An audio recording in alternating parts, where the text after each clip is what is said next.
आज हम काइनेमेटिक्स को डिस्कस करेंगे, जो कि क्लास 11th 12th एंड जो छोटे छोटे कॉन्सेप्ट हैं उनको क्लियर करते हैं। यहाँ पे काइनेमेटिक्स,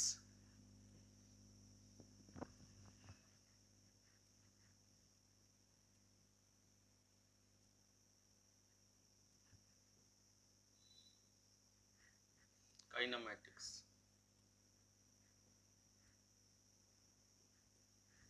काइनेमेटिक्स का मतलब क्या होता है?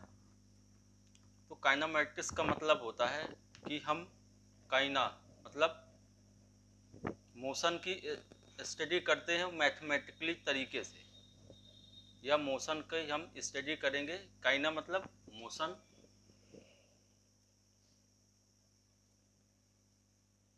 मैथमेटिक्स मतलब मैथ। काइनेमेटिक्स के अंदर जो भी मैथ है हम उसको डिस्कस करते हैं, जिसके अंतर्गत हम displacement, distance, velocity, instantaneous velocity, acceleration, ये सारी चीज़ें पढ़ते हैं। स्पीड, ये चीज़ें हैं जो कि हम काइनेमेटिक्स के अंदर पढ़ते हैं। और इसके पहले ये चीज़ें हैं कि अब जो भी नया सेशन चालू हो गया है, नए सेशन में आप लोग कोशिश करिए, क्योंकि कोशिश करना कभी मत छोड़िए, कोशिश करना कभी मत छोड़िए, क्योंकि दूसरा व्यक्ति तैयार है आपके उस कोशिश को पछाड़ने के लिए। या आप ऐसे समझ सकते हैं, कोशिश करना मत छोड़िए, क्योंकि दूसरा व्यक्ति तैयार है आपके छोड़े हुए अवसर का लाभ उठाने के लिए। तो आप अपने छोड़े हुए आप अपने अवसर को मत छोड़िए, और ना ही दूसरों को उस पर अमल होने दीजिए। क्योंकि आप यदि अगर दूसरे को अमल होने देते हैं, अगर आप दूसरे को अपने सीट पर या अपने स्थान पर जगह दे देंगे, तो आप कभी भी वह स्थान नहीं पा सकते हैं। तो मेरा यही आपसे वही है कि आप अपने छोड़े हुए अवसर पर दूसरे को स्थान मत दीजिए, और मेहनत करिए, अच्छी तरीके से पढ़ाई करिए। तो चलिए आगे देखते हैं हम काइनेमेटिक्स। काइनेमेटिक्स के अंदर आप लोग मोशन के बारे में देखते हैं, वो भी यहाँ पे हम अभी 1D देखेंगे खाली।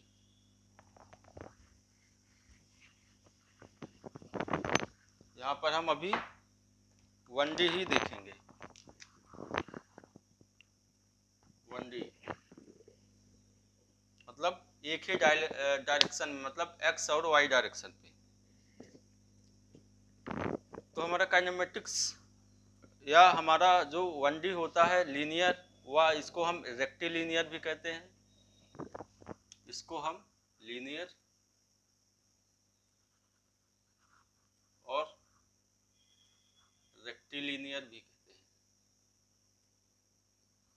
रेक्टिलिनियर भी कहते हैं। तो हमारा जो रेक्टिलिनियर होता है, तो होता क्या है? तो ये हमारा एक प्रकार की स्टडी करते हैं हम मोशन की, जो कि अलोंग ए स्ट्रेट लाइन करते हैं। जैसे हम पैदल चल रहे हैं, या हमारी कोई कार मूव कर रही है, या और एक्सेट्रा कोई भी चीज़ें। जैसे आप सो रहे हैं, तो आप ऑक्सीजन को ले रहे हैं, तो ऑक्सीजन भी एक प्रकार का ही हमारा स्ट्रेट लाइन या रेक्टिलिनियर मोशन होता है। आप जैसे लंग्स पे जाता है, लंग्स से फिर रिटर्न आता है। तो ये अब हम आगे आपको इस पर डिस्टेंस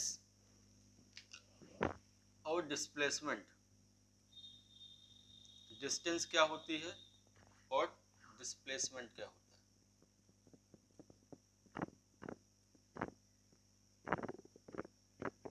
डिस्प्लेसमेंट तो हमारा जो डिस्टेंस होता है, डिस्टेंस हमारा एक्स स्केलर क्वांटिटी होती है।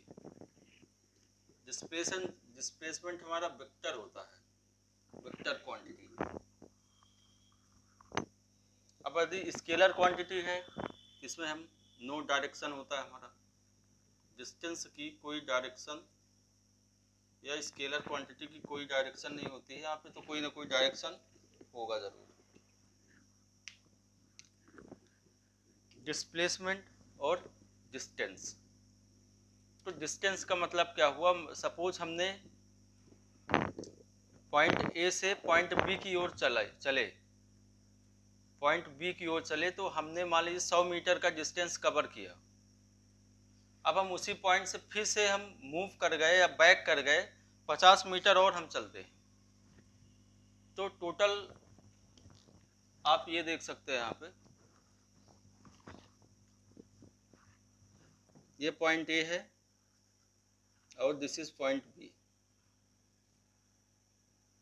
ये 100 मीटर है।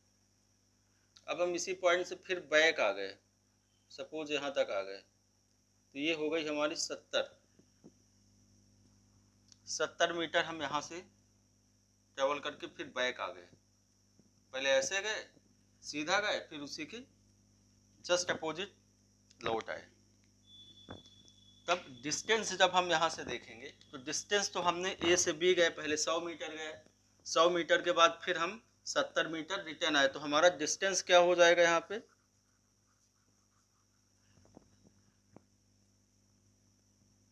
डिस्टेंस हमारा 170 मीटर हम आ गए। लेकिन हमारा डिस्प्लेसमेंट कितना हुआ, डिस्प्लेसमेंट पॉइंट ए से पॉइंट बी जाने में या पॉइंट ए से पॉइंट बी के बीच का क्या डिस्प्लेसमेंट, कितना हम मूव किए आगे की ओर या पीछे की ओर, तो उसमें हमारा डिस्प्लेसमेंट का मतलब होता है हमारा मिनिमम डिस्टेंस। तो हमारा यहाँ पे क्या, कितना हमने डिस्प्लेस किया, मात्र 30 मीटर हमने डिस्प्लेस किया, डिस्प्लेस 30 मीटर। या हम इसको ऐसे भी समझ सकते हैं,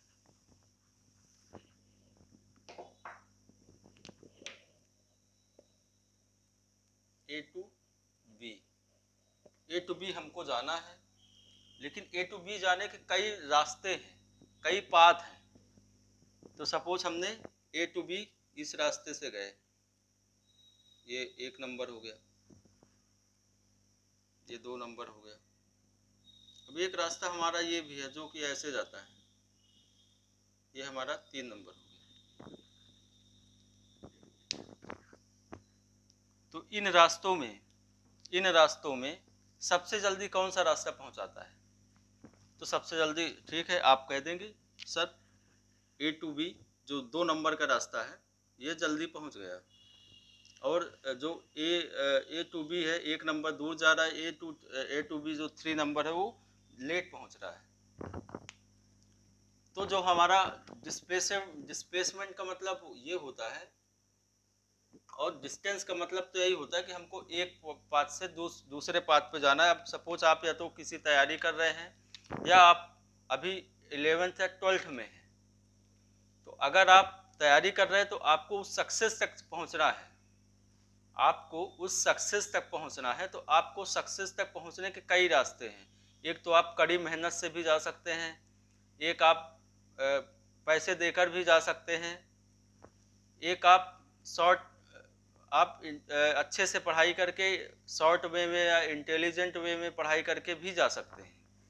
तो आपको सबसे कम समय किस में या सबसे कम सक्सेस पाने में सबसे कम समय किस में मिला या सबसे कम समय किस में लगा, तो वो होती है हमारी डिस्प्लेसमेंट वैल्यू। डिस्प्लेसमेंट हमारी शॉर्टेस्ट डिस्टेंस होती है, शॉर्टेस्ट डिस्टेंस।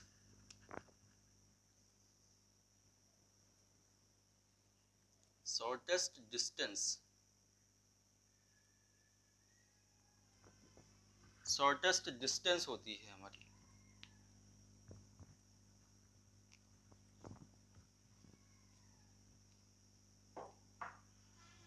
अब एक चीज और यहाँ पे आप देख सकते, कोई भी पूछ ले कि डिस्टेंस बड़ा होता है या डिस्प्लेसमेंट, तो डिस्टेंस बड़ा होता है या डिस्प्लेसमेंट,